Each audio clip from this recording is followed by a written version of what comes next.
Through the chair to trustees, it's a pleasure to be here this evening and share the work that we've been undertaking over the past many months.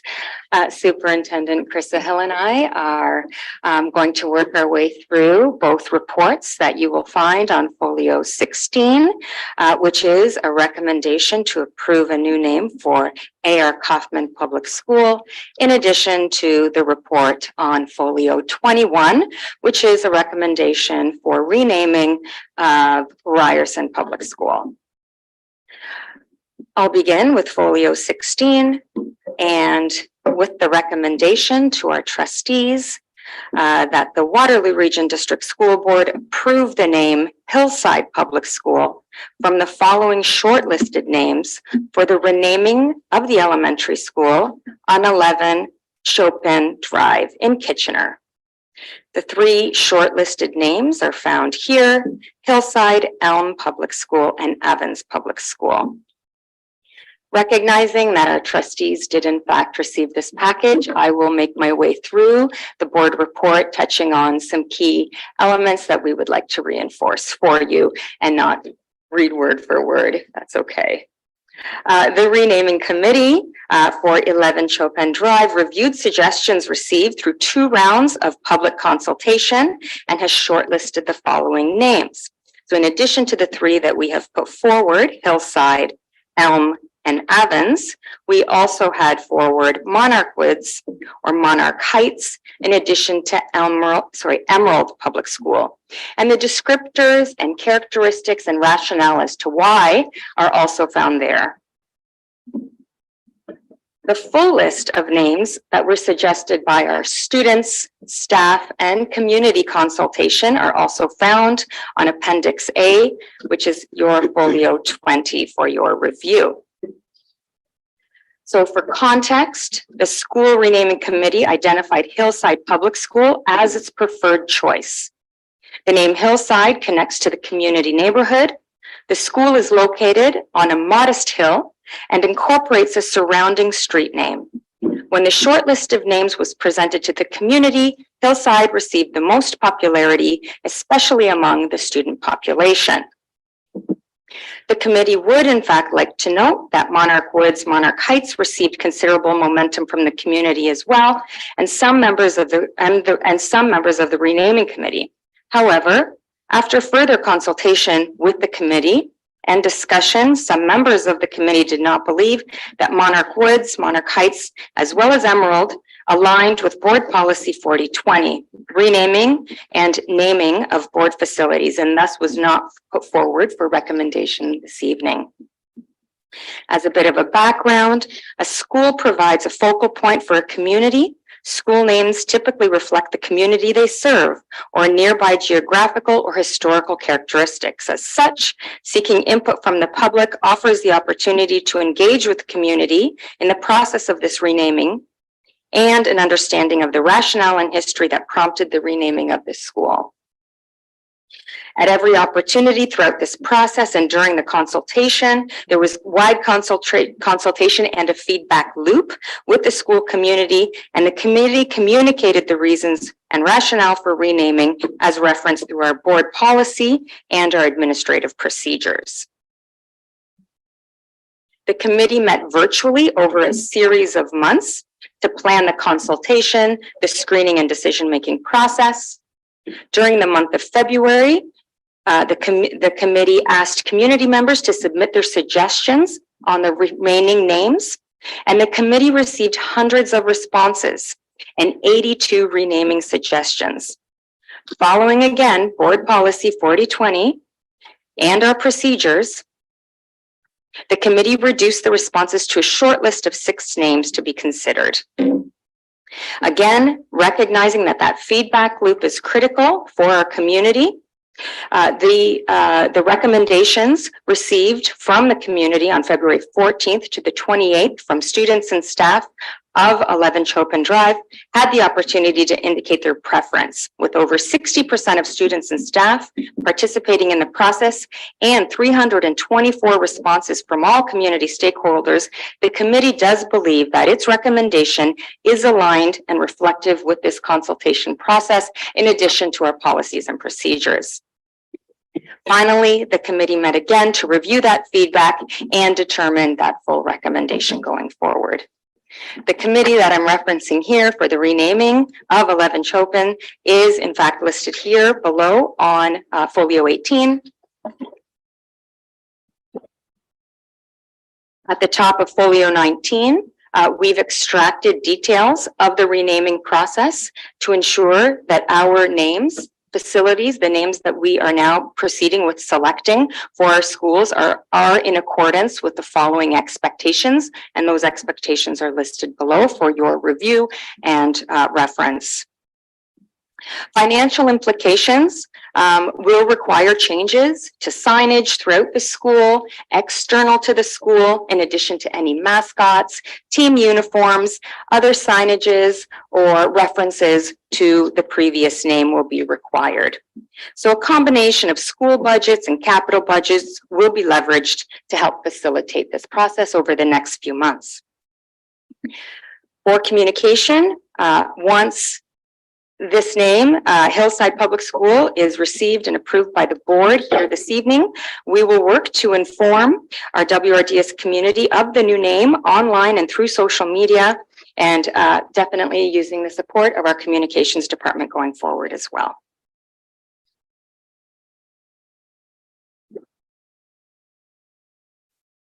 I may proceed with the recommendation for the next one, and then I will turn it over to my colleague to offer additional thoughts, and then we're happy to proceed into questions as well.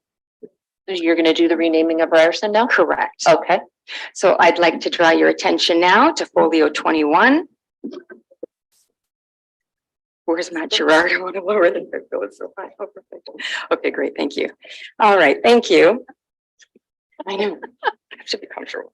Okay, so again, it is our recommendation to the board that the Waterloo Region District School Board approve the name Blue Heron Public School from the following shortlisted names for the renaming of the elementary school at 749 Grand Valley Drive in Cambridge.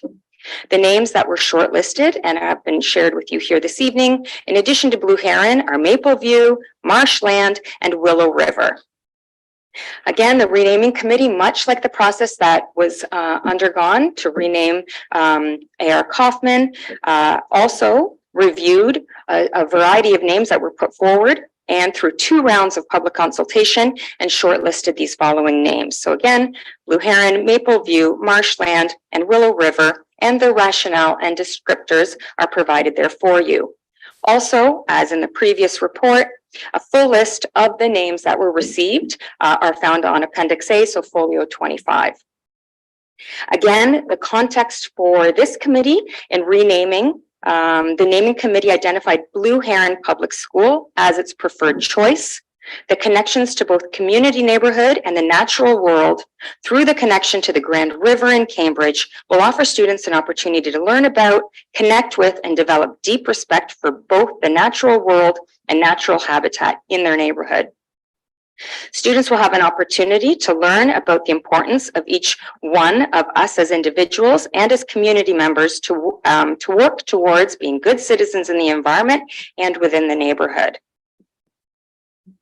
Again, the background is found below on folio 22, which is similar to the background provided for the other board report, but really wanting to highlight, again, the feedback loop that was provided through the community back through to the committee on repeated occasions.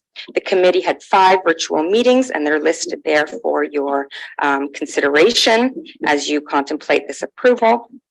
And again, the work done within those committee meetings was certainly to plan, to consult, to screen, to work through an extensive decision-making process while ensuring feedback was given and received by all consulted stakeholders. Throughout the month of February, we asked the community members to also suggest names for the renaming.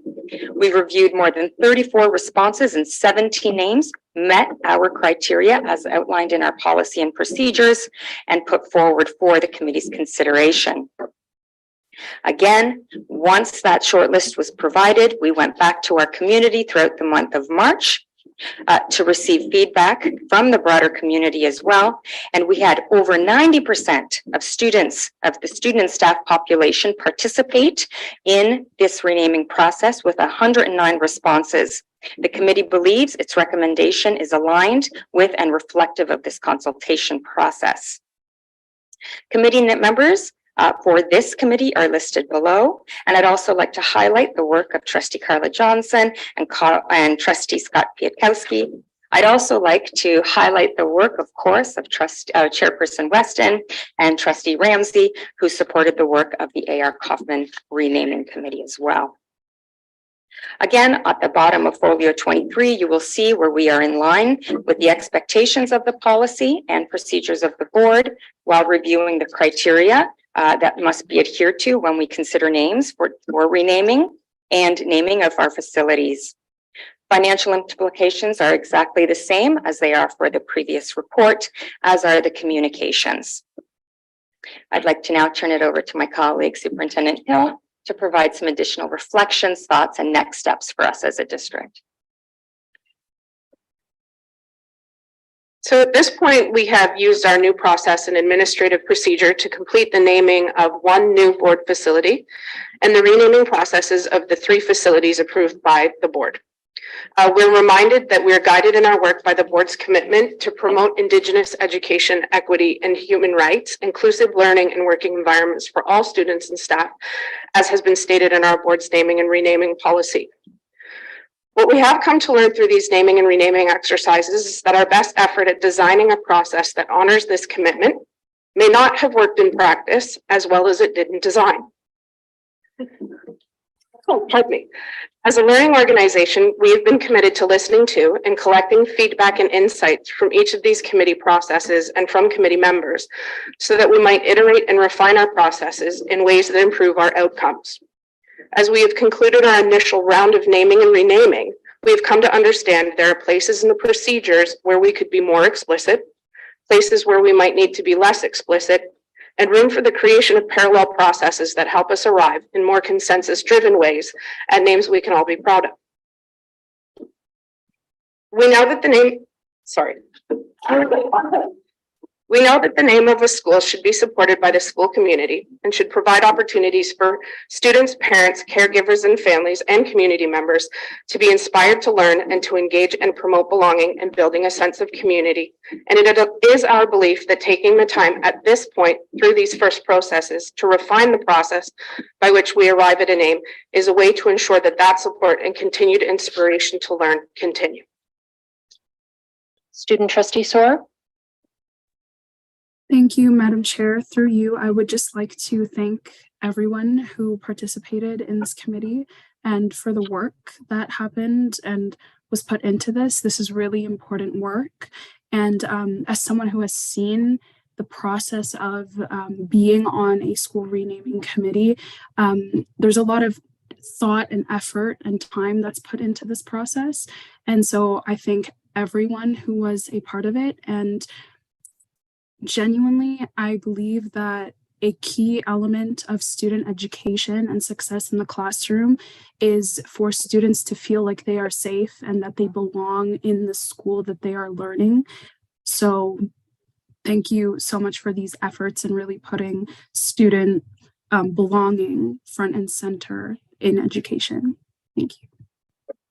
There is a recommendation on folio 16 to rename the elementary school at 11 Chopin Drive, Hillside Public School.